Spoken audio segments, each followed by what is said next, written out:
Okay guys, welcome back. Today we do have some exciting news. We're actually going to be getting this brand new radiator installed on the Corvette. Now, thanks to American Muscle, this was the cheapest thing I've had to buy for the Corvette yet, which sounds like a lot, but this was $100 for brand new from American Muscle. So thanks to them for letting it be so cheap, and so dirt cheap actually.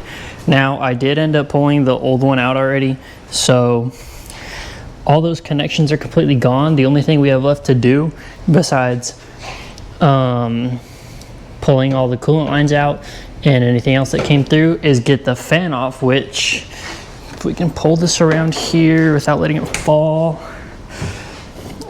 which it's a pretty chunky fan. And sadly, whenever I was pulling out this one, there are two lines that are connected here. Somewhere on this side of the radiator, there were two lines, which, convenient enough for me, they were transmission lines that went up to the Corvette. So I dumped a lot of transmission fluid, at least 3 quarts out, which fucking sucks, but yeah, that happened. But turns out that Corvette transmissions are in the complete rear of the car, which sucks because you have to take the entire pan out, you have to take the whole rear cradle out, which is essentially what holds the whole rear end of your car together, which sucks a lot. But some more content, more stuff we can do, which is cool.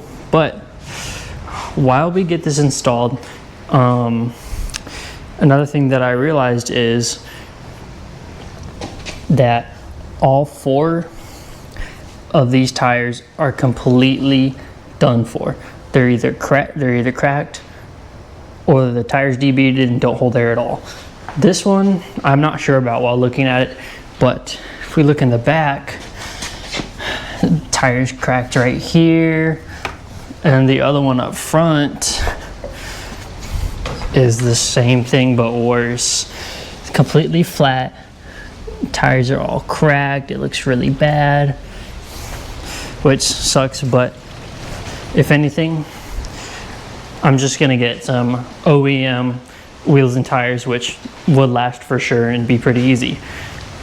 Another thing that we did find is that, as you can see now, the wing has been taken off of the rear of the car and there's leftover 3M tape. Because last owner, here's the old one, the last owner painted over it. And if you can't see, there's bits and pieces of carbon fiber that are exposed right here. And looking underneath, you can see that there's a shit ton of carbon fiber. I don't know why the last guy decided to just completely paint over all this, but this is a carbon fiber wing, which I honestly don't even know how much these go for. I'm guessing it's like $300, but he did an okay job, I guess. Not really, but this is what it could have been like, but with carbon fiber, which would have been cool, but last guy fucked it up. So that was actually super easy. It was just a couple 10 millimeter bolts, and it literally just slides right in and out of these little tabs right here. But it looks weird because the last owner kind of rigged this up pretty bad, because this controller right here was just completely zip tied to it, and all these wires are completely spliced into the main harness over here, which I don't like. But if it works, it works for now. I don't want to have to just get a brand new harness, because that will be just a lot of money and time to connect everything in the engine bay, all because this radiator is completely rigged up wrong, which fucking sucks. But now with the radiator out, we can pull. I don't want to let this fall, but let's try this.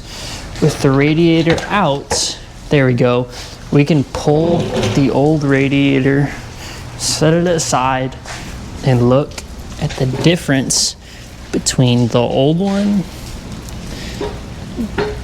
and the new one.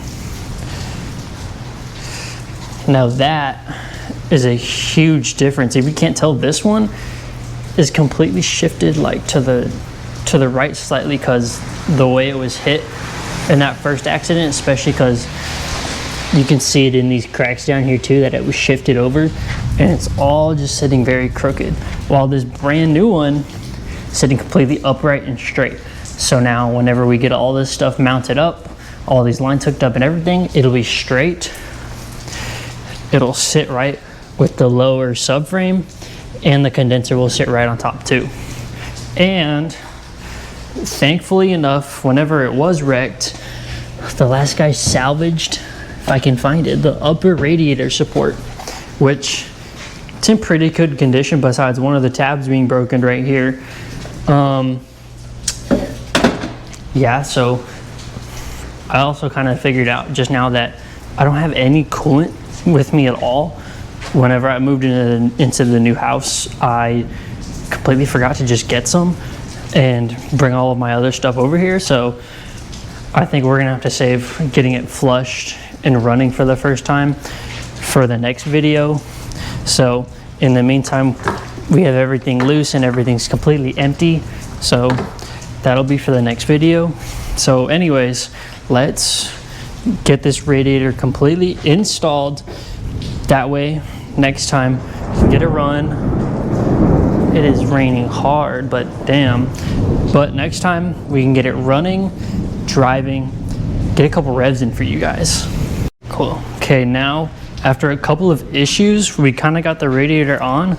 So the last radiator that was on only had 2 bolts, which were in the right place, which is this one and this one, but they were missing one for the fan controller, which I said before sucks. So I just got a little zip tie on there because it's actually holding super well. If anything, if it comes off, or I'll actually just go looking for more bolts or anything like that. So now we're gonna get this slid in, try and get all of our lines hooked up, which shouldn't really be too crazy because we're just screwing it back in. Taking them out sucked, but screwing them in should be pretty easy. So let's get to it. So currently we actually just dropped the radiator in. So if you can't see already, it fits perfectly. All the tabs line up with the AC condenser, at least the old one that is, and all the fittings and lines fit perfectly fine. Now I haven't attached them just yet, and that's because the transmission lines, like we have one right here and we have another one that's all the way in that bottom, which is around like right here. But transmission lines need to have new fittings. So I actually just got this one on right here, which funny enough has some really odd clips, and I need to probably jack the car up just so I can get to the one that's way down the bottom right here, which is about somewhere over there if you can't see. But we're gonna jack the car up right now just so we can get these fittings replaced and the transmission lines screwed in, replaced, and that way we can hook everything back up before we get some coolant in it. Also, funny enough, for these type of cars, well, not type of cars, but at least for the Corvettes itself, underneath you have to put these little fucking pucks underneath. They hook right onto the bottom, because I'll show you guys later, but these cars are supposed to be so aerodynamic that the whole of the underbody of the car is just completely flat or sealed off, just so that you get more downforce, more aerodynamics. That way the car goes faster down the track. But for now, we're gonna try and hook these up, jack the car up, and then get those transmission lines in. So now we have everything hooked up and everything is all set and good to go. Now all we have left to do is fill the whole thing with coolant and get everything all set up to start the car. But we're gonna have to save that for next time because I don't actually have coolant at the moment. Looking down here, it's empty as fuck. So that'll be for the next video, but it fits so well and so much better than the last one did. It fits so good. All the lines are where they're supposed to be. All of these fit and they're all hooked up and ready to go. Actually, if we can take the intake and get it plugged in all to where it should be, just like this. Just like that. Boom. Right there. It is perfect and it's ready to go. I'm actually insanely excited to start this finally and get this completely rebuilt. All we have left to really do now is just get these wheels and tires off and replace them with either just another set of wheels and just get it on the road and to driving already. Now really the only last thing we need is a front bumper. Now I don't really know if I'm going to be able to fix this one back here just because it's so dented in and bad, and because it's fiberglass, I'm really not too sure. It's punched in right here, and on the other side it's just completely folded in, which kind of makes me a little upset. But we do have the rest of the pieces all back here too. So if we grab this upper radiator support, even though the tabs are broken, I'm pretty sure we can get it to fit on. We actually have to take the intake back off. So after taking it off, putting it up, and let's see, put the hood struts up. If we can get this, take these bolts out for it. Just the one actually. So we can get this on right over the top. So crap.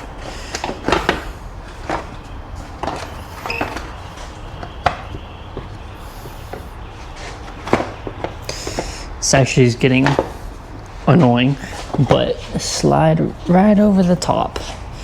Get it to slide over here. I don't know why it's not fitting, but it should. I think it's like this. I don't know why this is being so difficult with me right now, trying to move this thing forward.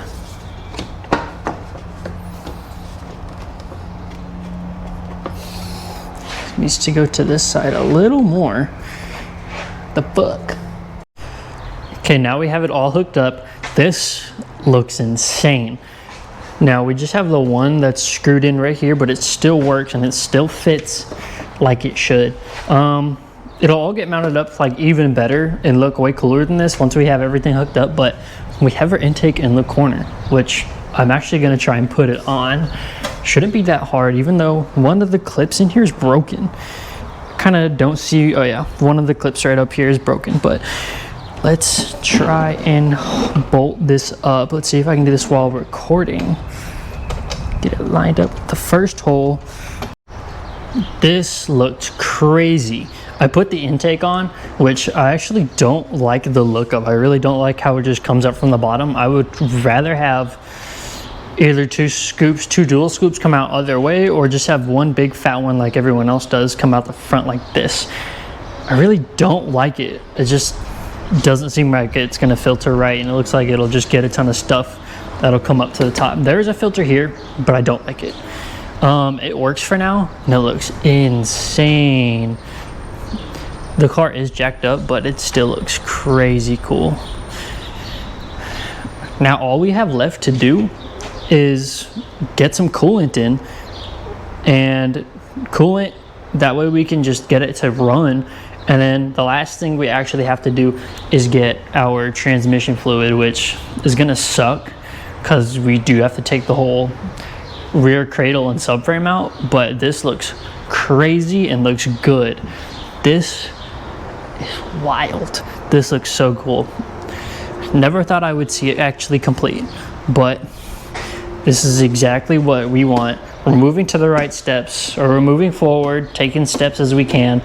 And next time we are going to be taking apart, or we're going to take a look at the transmission in the rear.